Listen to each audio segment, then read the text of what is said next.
गोंदिया जिले के तिरोडा तालुका स्थित एक स्कूल में क्रीड़ा शिक्षक द्वारा एक छात्र के साथ अश्लील हरकतें करने का मामला सामने आया है। इस घटना के विरोध में आज पालकों ने मोर्चा निकाला और स्नेह सम्मेलन कार्यक्रम को रोकने की मांग की। तिरोडा तालुका के एक स्कूल में क्रीड़ा शिक्षक पर छात्रा के साथ अश्लील हरकत करने का आरोप है।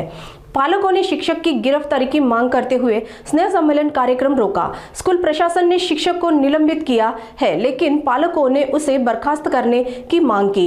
इस घटना ने एक बार फिर शिक्षकों द्वारा बच्चों के साथ होने वाले यौन शोषण के मुद्दे को उठा दिया है। ये बेहद चिंताजनक है कि हमारे बच्चे स्कूलों में सुरक्षित नहीं है। इस मामले में कड़ी कार्रवाई होनी चाहिए ताकि भविष्य में ऐसी घटनाएं दोबारा न हो। तो कोर्टामध्ये गेल्यानंतर मग त्याला किती दिवसामध्ये तो माईक होतो एक होता नाही त्यांचं म्हणणं काय आहे की तुम्ही जे निलंबन केलेलं आहे ते तुमच्या म्हणजे किती दिवसासाठी आहे की जोपर्यंत निलंबन राहतात का नाही 1 महिन्यासाठी 2 महिन्यासाठी नाही अनिश्चित आहे अनिश्चित त्याच्यावर गुन्हा सिद्ध होत नाही या तो बेकायदेशीर बाहेर येत नाही त्यापर्यंत त्याच्या निलंबन जाहीर नाही। तुम्हा लोकांची मागणी होती की त्याला निलंबित करा। आम्ही निलंबित केलेलं आहे, संस्थेने निलंबित केलेलं आहे। संस्थेचे अध्यक्ष सेक्रेटरी आणि मी मुख्याध्यापक या नात्याने त्याला निलंबित केलेलं आहे आणि त्यानंतर जी कारवाई करायची आहे ते कोर्टातून। अच्छा ठीक आहे। आणि आमचा शिक्षक नाही याच्यानंतर गॅदरिंगचा प्रोग्राम घ्यायचे नाही अशीच आमचे सर्वांची विनंती आहे। कारण सांगतो मी तुम्हाला काय जी मुलगी आहे ती मुलगी पीडित आहे, तिला पण दुःख आहे, ते पण आपला आनंद व्यक्त करू शकत नाही गॅदरिंगच्या द्वारे। म्हणजे हे वडिलांची आणि सर्व लोकांची मागणी आहे। म्हणून माझी ही विनंती आहे की जो तो तुरुंगात गेल्यानंतर मग तुम्ही कार्यक्रम करा। शहीद मिश्राकडे पैसे नसतील तर हा सामूहिक जनता वर्गणी करून तुम्हाला पैसे देईल।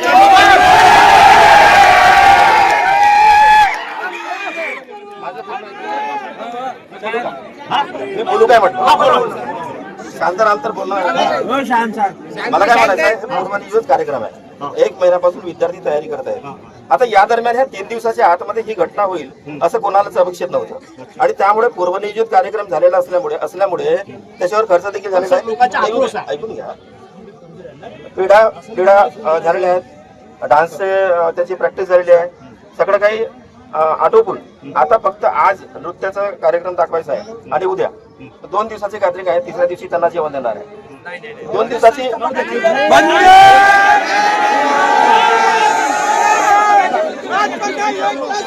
एक मिनिट, आम्ही पोलीस प्रोटेक्शन मागितलेलं आहे आणि अशा प्रकारची घटना जर झाली त्यांची मागणी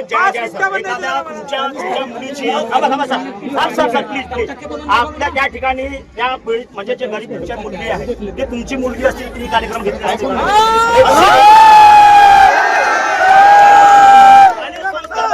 अगर शाळेच्या एखादा शिक्षक काही मरण पावला असेल तर तुम्ही कार्यक्रम घेतला अच्छा ठीक आहे।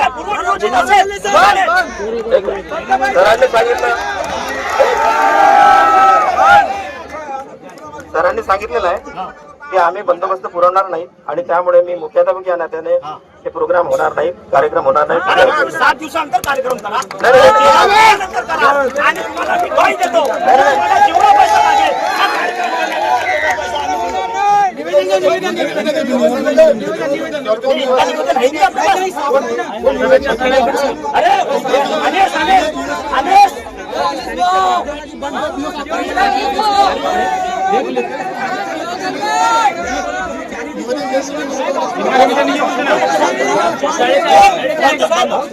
आपण त्यांना सेवा समाप्तीच्या निवेदन देण्याच्या आधी इथं सर्व सोशल मीडियाचे रिपोर्टर आहेत का? इथं सर्व राजकारणी लोक आहेत, कोणा ना कोणत्या पक्षाशी निगडीत आहेत। मी राजकारणी माध्यमातून माननीय आमचे या क्षेत्राचे आमदार विजयभाऊ रांगडाले तसेच माननीय आमचे राष्ट्रीय नेते प्रफुल्लभाई पटेल, राजेंद्रजी जैन आणि महाराष्ट्राचे काँग्रेस अध्यक्ष नानाभाऊ पटोले यांना मी विनंती करतो आपल्या सोशल मीडियाच्या माध्यमातून की हे जी कारवाई आहे ती फास्ट ट्रॅक कोर्ट मध्ये घेऊन त्याला आरोपीला त्वरित सजा देण्यात यावी, तातडीने कारवाई करण्यात यावी अशी आमची ग्वाही आहे आणि आपण सहकार्य करावं असं सर्व जनतेची मागणी आहे। सर आपल्यास एक विनंती आहे, आपण निलंबित केलेला आहे बरोबर आहे, परंतु मॅनेजमेंट जेवढे हे अधिकार आहेत जसे ग्रामसभेला नगर परिषदला असतात आपण सेवा समाप्तीचा प्रस्ताव शिक्षण अधिकारी कार्यालयाला का पाठवला नाही, त्याचा सेवा समाप्ती झाली पाहिजे। दुसरी गोष्ट ऐकून घ्या, दुसरी गोष्ट, अंडर 18च्या मुलीला तुम्ही ना साखळी बनवलेली आहे. तुमच्यावर मुख्याध्यापक या नाते आणि मॅनेजमेंटवर साहेब आहेत उभे, तुमच्यावर FIR दाखल होऊ शकते. तुम्हाला माहित आहे काय? तिसरी गोष्ट, दामिनी पथकाय त्यामध्ये तुमच्या रजिस्टर मध्ये एंट्री असेल तर रजिस्टर सर्व लोकांच्या समोर दाखवा. आहेत का? प्रोटेक्शन देता तुम्ही? माननीय विभागीय अधिकारी कलेक्टर साहेबांमार्फत आपण शासनाला पाठवू.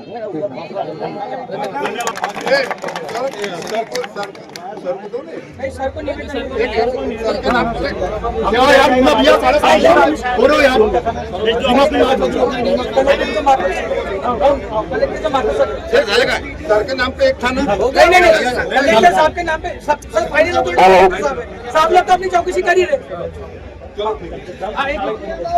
आता मोर्चा अपनी मांग जो थी तो यहाँ पे शालेय प्रशासन ने अपने को आकर के अपने सवालों के जवाब दिए. अभी अपने को तात्पुरती संतुष्टि मिली है. 27 तारीख को जो आरोपी की कोर्ट में हाजिरी है, पेशी है, वहाँ पे उसकी जमानत रद्द होने वाली है. इंस्पेक्टर साहब भी हमारे साथ में है. ये भी पहुंच कर चौकसी पूरी कर रहे हैं. हमको पूरा भरोसा है साहब के ऊपर में. यहाँ पे हम हमारे मोर्चे की समाप्ति की घोषणा करते हैं. आप सभी ने इतना सहयोग दिया, इसके लिए बहुत बहुत मैं आपका आभारी हूँ, आपका धन्यवाद देता हूँ. यहाँ से शांतिपूर्वक समाज के किसी भी अंग को कोई नुकसान नहीं पहुंचाते हुए हम लोग अपने अपने काम पे, अपने अपने जगह, अपने अपने घर यहाँ से जाएंगे. आप सभी से हाथ जोड़ के विनती है और आप लोगों का बहुत बहुत धन्यवाद.